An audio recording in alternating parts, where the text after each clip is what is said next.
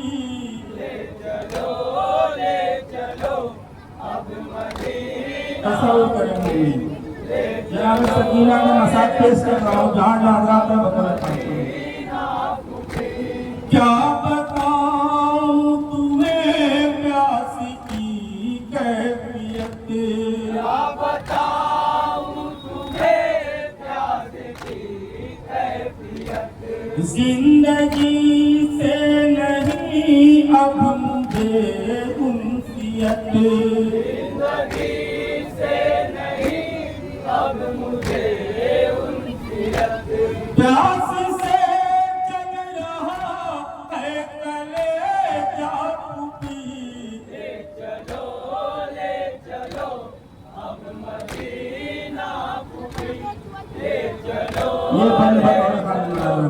اب مدینہ ٹوٹی شمر ظالم ہے اتنا بے قید ہے شمر ظالم ہے اتنا بے درد ہے مارتا ہے وہی پہ جہاں درد ہے مارتا ہے وہی پہ جہاں درد ہے جب اٹھاتا ہے وہ تازیانہ پھوپھی لے چلو اب مدینہ پھوپھی لے چلو اب مدینہ پھوپھی قید خانے میں آ جائے گی گر قضا قید خانے میں آ جائے گی گر قضا کون دے کون دفنائے گا کون دے گا کفن کون دفنائے گا کیسے اٹھے گا میرا جنازہ ٹوٹی لے چلو اب مدینہ حسین بن بطور خاصی مسائل پیش کرو خواب میں آ کے کہہ کے گئے بابا جان خواب میں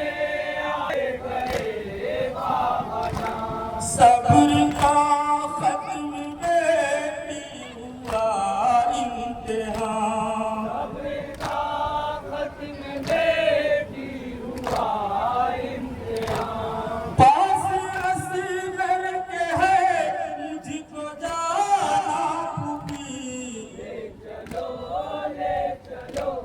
اب مدینہ پھوپھی مکہ کا دوست لے چلو اب مدینہ پھوپھی کیوں نہ روئیں گی زیر لحد فاطمہ کیوں نہ روئیں گی زیر لحد فاطمہ خون کے آنسو سے عنبر نے لوحہ لکھا خون کے آنسو سے عنبر نے لوحہ لکھا روز محشر سے آسمانہ ٹوٹی لے چلو اب مدینہ ٹوٹی لے چلو اب مدینہ ٹوٹی لے چلو اب مدینہ ٹوٹی